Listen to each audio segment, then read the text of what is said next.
Welcome in for another edition of Bet. I'm your host, Anita Marks. We've got a great show lined up for you for this Monday afternoon. Doug Kezirian's going to join me momentarily from Las Vegas. We've got all the bases covered, no pun intended. Marley Rivera is going to join us. Let's talk about the Yankees. The spring training will be here before we know it. Also, Jordan Renan, who covers the Giants, little New York flair today on the show. He's going to join us as well. Some news with Daniel Jones, switching agencies, leaving CAA. What does that mean for Daniel Jones and Saquon Barkley? And Greg Wyshynski, the Puck Daddy, joins us on the show with some NHL picks as well. So we are locked and loaded. Let's take you straight to Vegas. Doug Kezirian joining us now. Doug, how you doing, man?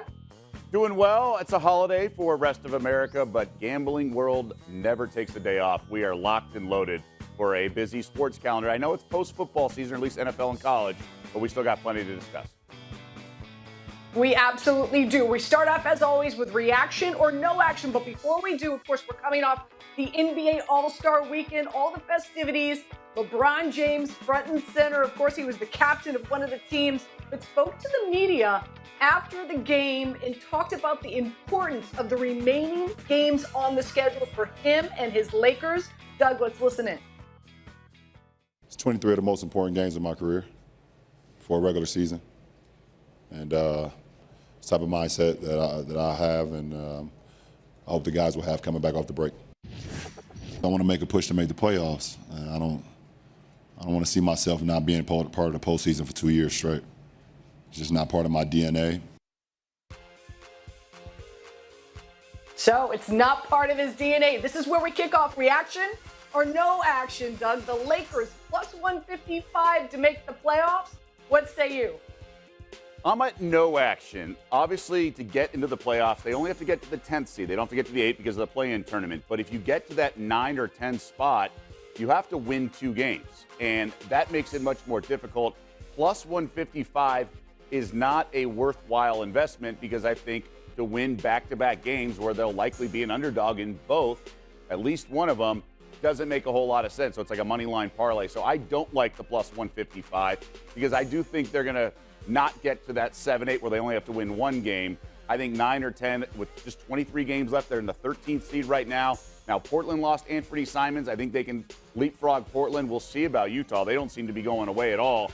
But I think a better bet would be even money to get into the play-in tournament. I think that's the stronger play than plus 155 to actually do damage once they get to the play-in. I'm actually on the other side, Doug. I've got reaction here. I love what the Lakers did as they got closer, of course, to the trade deadline, right? They bring in D'Lo, Beasley, Vando, Mo. Are you getting a trend here? They all have these like cool little nicknames on top of the fact that they really do things for the Lakers that we have not seen, right? They add depth. They give them some three-point shooting, right? Vando brings that hustle. Mo spreads the floor, makes it a little bit more open for both AD and LeBron. On top of that, Beasley, to me, I look at him and he's kind of like LeBron's J.R. Smith, like he had when he was in Cleveland. And when you look at the other teams, Golden State, we don't know what's going on with Steph Curry. How soon will he be back in action? And as I like to call it, action, active and attractive, right? On top of that, the T-Wolves, not sure when Towns is going to be back. Portland, I don't consider them a threat. I know the biggest thing for me, Doug, is LeBron's foot in his ankle. How healthy can that be? How much rest management is he going to get? Really, not leeway, no leeway at all. If, of course, they want to win as many games as possible for the remainder of the regular season to get into the postseason. So, but it is reaction for me. Here we go. Number 2, the Clippers, as we know, they signed Westbrook, something Paul George wanted. They're plus 575 to win the Western Conference Final. Reaction or no action? I'm at reaction, but it has nothing to do with the Russell Westbrook addition. In fact, I think that makes them worse to a certain extent, unless he accepts his role off the bench. Now, there's enough pedigree on that team with Kawhi and even Paul George, even though Kawhi is the only one with a ring between the two. But you have Ty Lue, and I like the pieces they added. I'm disappointed in the Westbrook addition because I think Terrence Mann was doing a wonderful job. But if it's another sort of bullet they can offer off the bench, then I'm okay. And he's an LA native. He'll be in a good spirits. Obviously wants to play for a contender like a lot of players.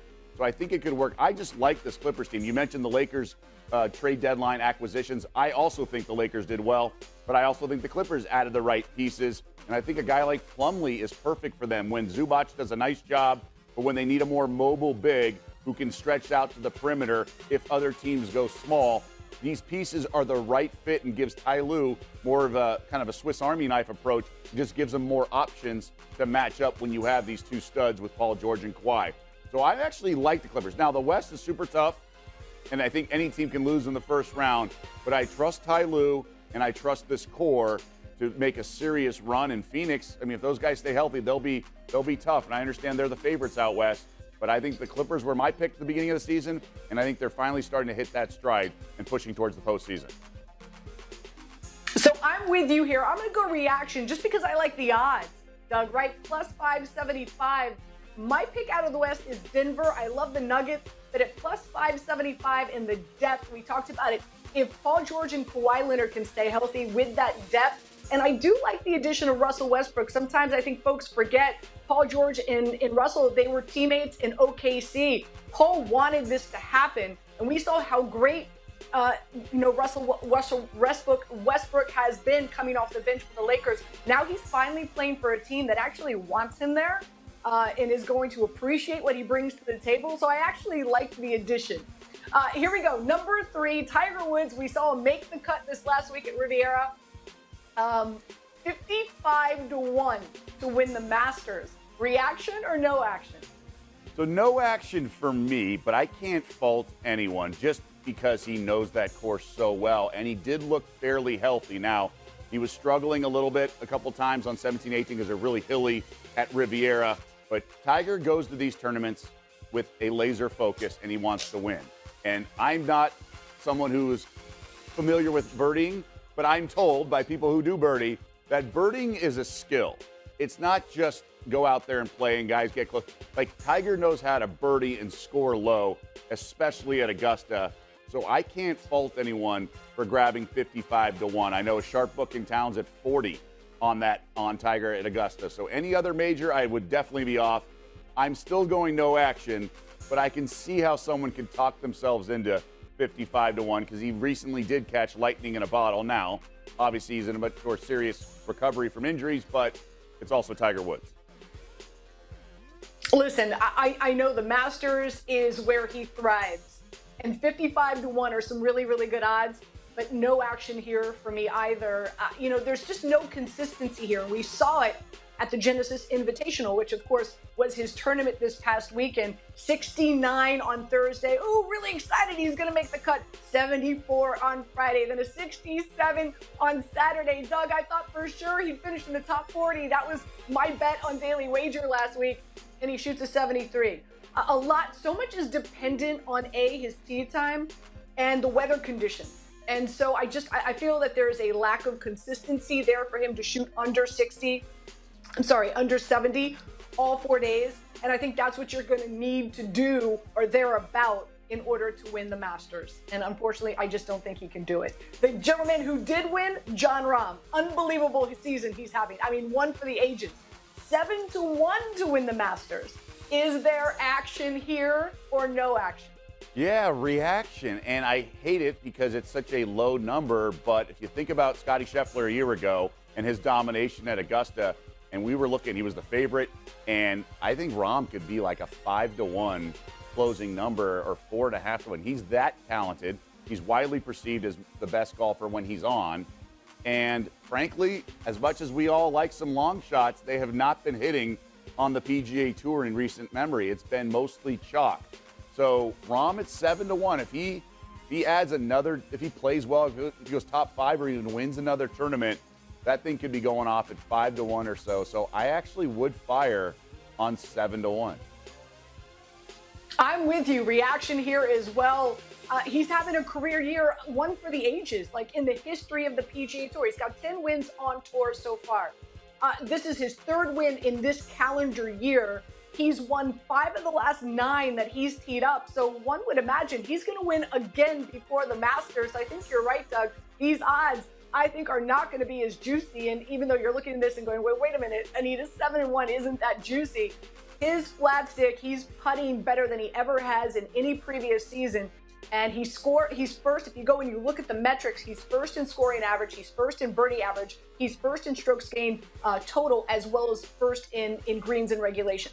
Like, dude is just unbelievable. So reaction for me. Last but not least, let's look to the diamond. Again, spring training is going to be here before we know it, Doug. Aaron Judge, 6-1 to lead Major League Baseball in home runs for a second consecutive year. Reaction or no action? So this is like 51-49, really close, but I'd say reaction. I actually think he has the disposition to play in New York like he did and return and follow up a season like he did last year and off the big contract. I mean, there's a lot of pressure, and I've talked to coaches who've come through ESPN as an analyst in all sports, and they say a lot of guys sometimes get that first big contract and they almost play differently, like they have to produce more and do things, and it's trying too hard, and it really can mess with your head.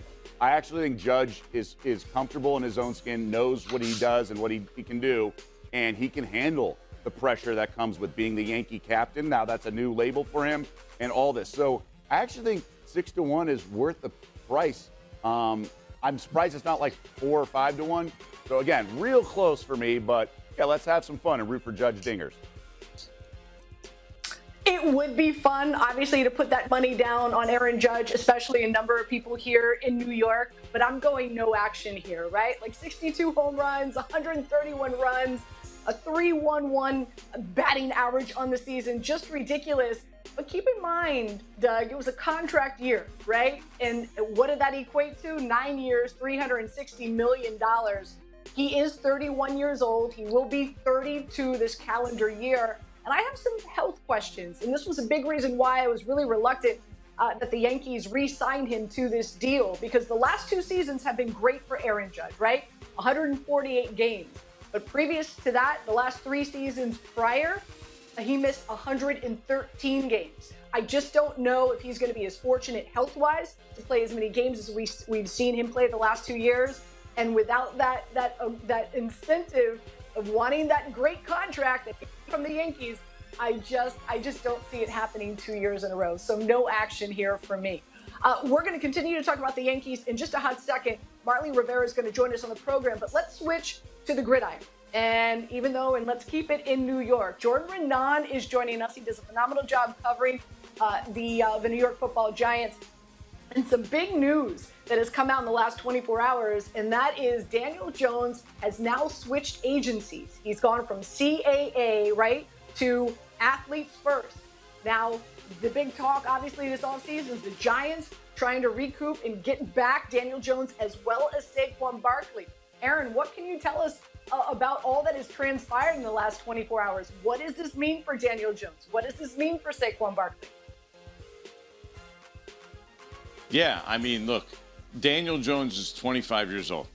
He's a free agent. The Giants turned down his 5th-year option, right? They declined it entering this season, right? Prior to this past season when he had the best year of his career. So now you're talking about Daniel Jones trying to make the most of his free agency. He wants to get something done. He wants to remain in New York. The Giants are going to bring him back. Joe Schoen has basically already said that. They want to bring him back. They're going to bring him back. The question is right now is only whether it's the franchise tag, $32.4 million, or a long-term deal. So obviously, it's definitely something when he changes agents right at this point. I mean, we're talking about right on the verge of hitting free agency or being slapped with the franchise tag.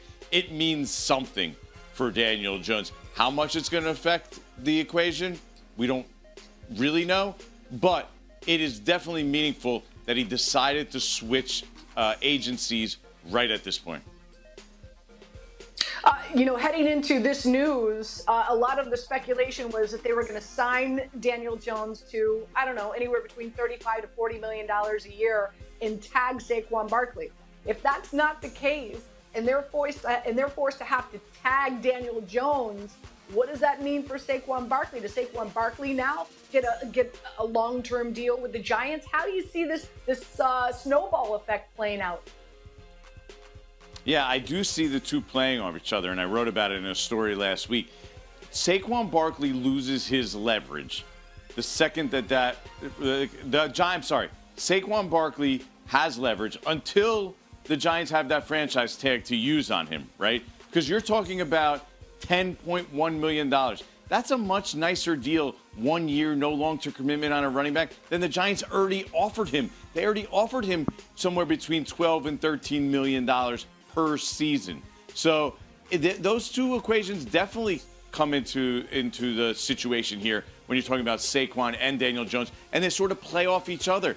Daniel Jones, right, if the Giants can get a deal done with him earlier, then they have that franchise tag to use on Saquon Barkley. If it's a much more difficult negotiation than it seems it's going to be, and like he just hired a new agency, that seems to indicate, look, there is a significant gap. This could be something that could drag on. The deadline for the franchise tag is March 7th.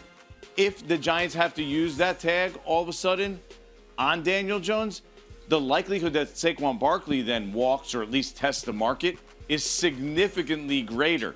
And I've spoken to people about this.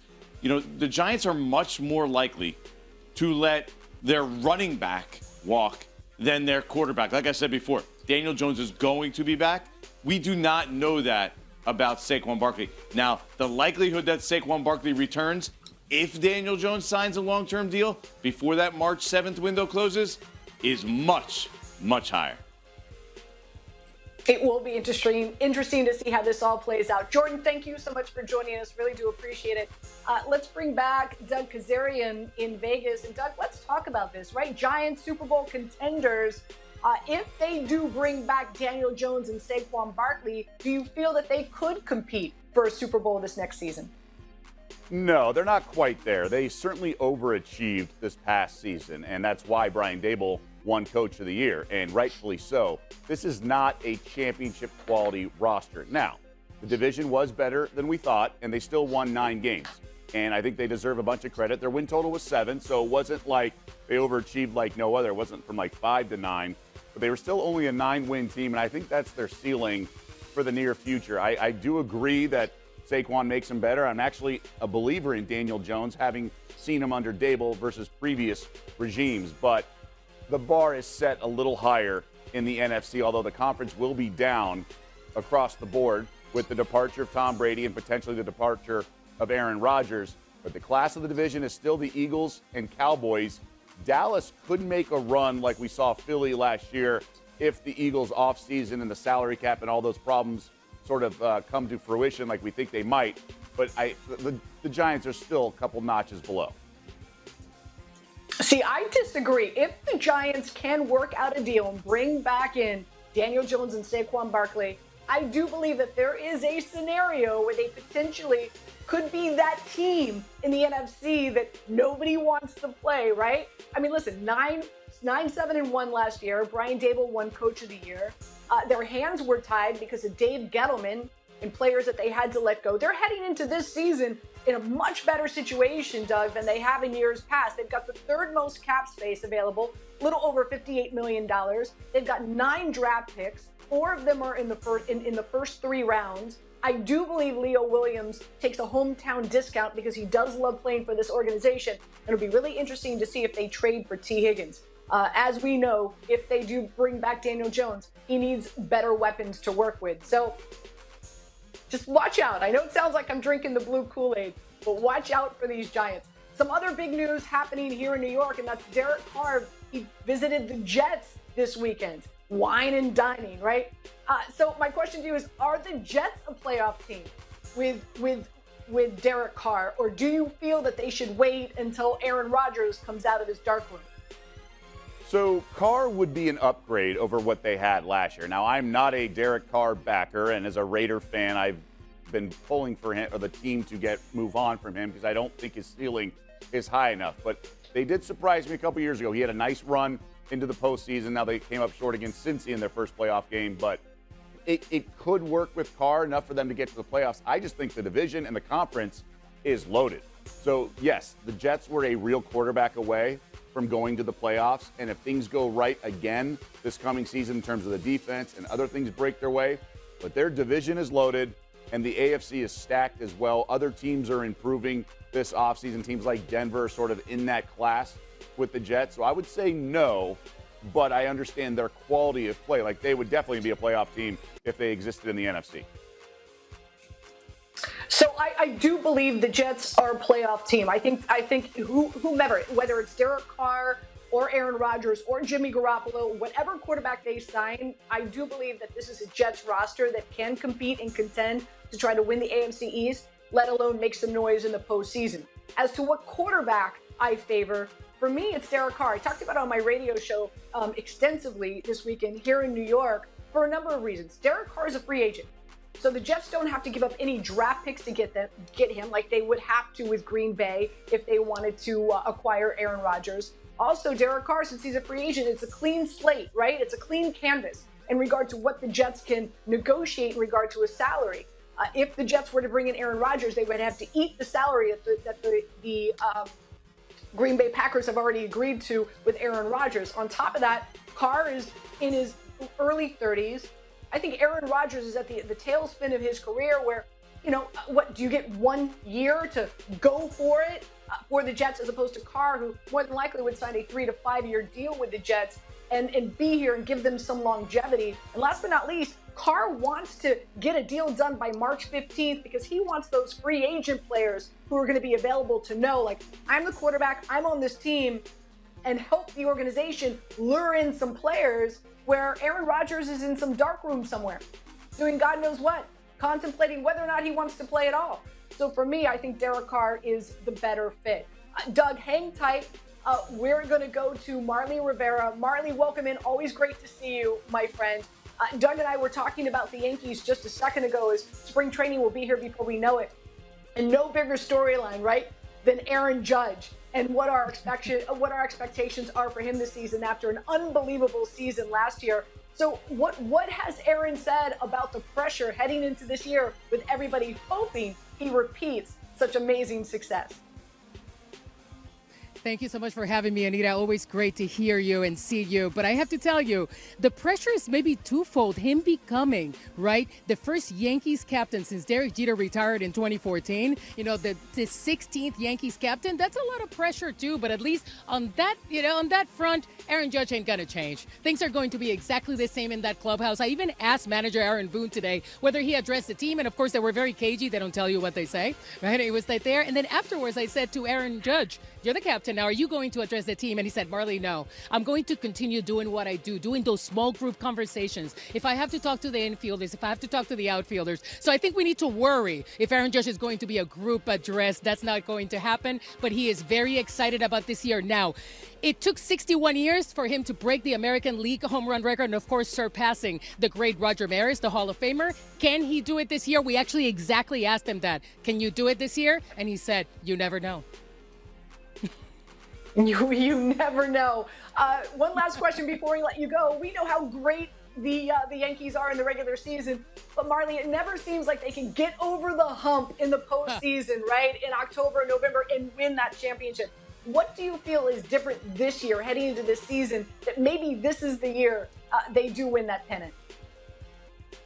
Well, Anita, you know your baseball well, being in New York, and you know it's always about pitching, pitching, pitching. The Yankees relievers were outstanding. Of course, the first half of the season, the rotation was too, but then those injuries got them, and they really need a very strong performance from that rotation from their ace, Garrett Cole, who also had a historic season last year, surpassing none other than Ron Guidry. But we know in that strikeout record, but they're also going to need help from that big left arm that they got in Carlos Rodon. That is something that even Judge mentioned specifically, how, that big 1-2 at the top is going to be crucial for the Yankees, and another maybe monster year for Luis Severino, who is going into a free agency year. And we know that sometimes the free agency years are quite interesting, as we saw from Aaron Judge this year. So it's about rotation, rotation, rotation, and the Yankees have a much better one this year, but that's what we said last year, and they got swept by the Astros. But at least the Astros don't have Verlander. That's true. He's in New York. He's with the Mets. Marley, thank you so much. Keep him kicking butt, taking names, Marley. You do such a great job covering the Yankees. Look forward to seeing you on Bet in the future. Let's go back to Doug Kezirian in Las Vegas. Doug, let's switch gears. Let's go to the hardwood. Again, we're coming off of the NBA All-Star Weekend. Time to look at some futures. Some teams anywhere between 20 to 23 games still remaining. What's your favorite NBA futures bet that's out there right now that you ran to the window for? Yeah, so a lot of the awards are solidified and there's not a ton of value. I always look for try to plus money and long shots even. The NBA title is up for grabs. It's very wide open. But one bet I found at Caesars Sportsbook I really like is it gives you a lot of options, and that's which division will produce the NBA champion. And the Pacific is the favorite at plus 175. And I actually think there's value there because I don't trust a lot of the other teams out west. So I actually think you can get 5 teams, all 5 from the Pacific, into the NBA or into the playoffs. And then obviously the Lakers are a long shot, even the Warriors, depending on the health of Steph Curry. But they're the defending champs. Kings are obviously playoff bound. But it's really about the Suns if they put it all together, and then the Clippers, as we discussed earlier. Right now, the East versus the West is pick 'em. It's minus 110. So to get plus 175 in my pocket for a team, one of those teams that I think will come out of the West. Now, Denver's obviously legitimate, but the West is stacked. I don't believe in Memphis, and I don't believe in Dallas. That's just my opinion. Obviously, they are certifiable contenders. But I like the Pacific at plus 175 because I think the Suns are going to be loaded if they stay healthy with Durant, CP3, and Booker, and then also the Clippers. I think those 2 teams are the team to beat out west. I like it. I like it for me. And again, it seems like this is a New York-centric show. I'm wearing my Julius Randle Knicks shirt for a reason, and that is I like the Knicks a lot, especially to go over their win total at 43.5. They finally have a true point guard in Jalen Brunson. He's shooting 52% from the field, 46% from behind the arc. He's elevated Julius Randle's game. Don't forget, last season was not good for Julius Randle. This year, of course, we saw him compete in the NBA All-Star. I love the addition of Josh Hart on the offense as well as the defensive side of the ball. They get Mitch Robinson back soon. They have the 7th best offensive rating, 8th best defensive rating. I think that's only going to continue to get better. And they've got 22 games remaining. It's a nice schedule. A few games on the road, a few games home. It's not like they've got a lot of games on the road. The schedule's not too daunting for the remainder of their 22. So I do like the Knicks over their win total. Doug, see you later. We'll see you on Daily Wager a little bit later on tonight, 6 o'clock on ESPN2.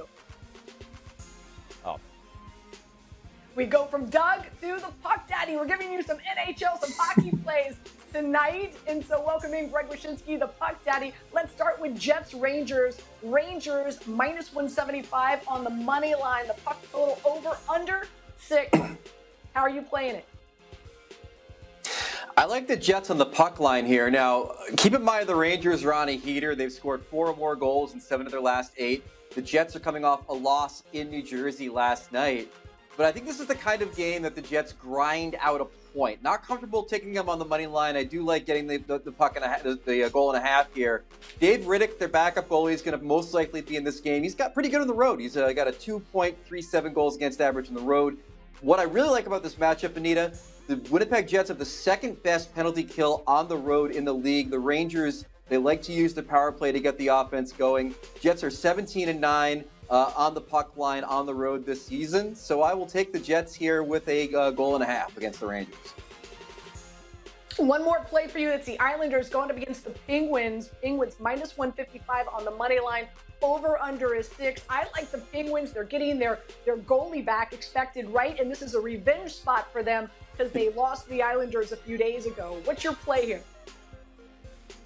Yeah, if I look a little winded, it's because I sprinted to get the Penguins at minus 130 on the money line earlier on the news that not only is Tristan Jarry back in goal for them, and he's great on home ice, 10-2-3 at home this season with a .932 save percentage, but the Islanders are going to be without their star player Matthew Barzal for an indefinite amount of time with a lower body injury. Those two stories broke basically within a 10-minute span, and the money line went from about 130 to 155. I'm with you, Anita. I like the Penguins in this game, especially after losing to the Islanders recently. It's almost like a playoff game between these two, and I like Pittsburgh at home in this one. Great stuff, Puck Daddy. Appreciate it. Good luck tonight with your picks and plays. As always, we like to end bet with, before I let you go, no NBA action tonight on the slate, but we've got a plethora of college basketball, and there's 3 college basketball plays I love. My favorite, Louisville getting the points against Duke. They've been playing hard. Also, I like L. Ellis over 16.5 points in that game. Norfolk State as well. And Kansas getting the points against TCU. That is going to be a can't-miss game as well. Everybody, good luck tonight with all the picks in place. Thanks for tuning in to Bet. Really do appreciate it. We'll see you on Wednesday.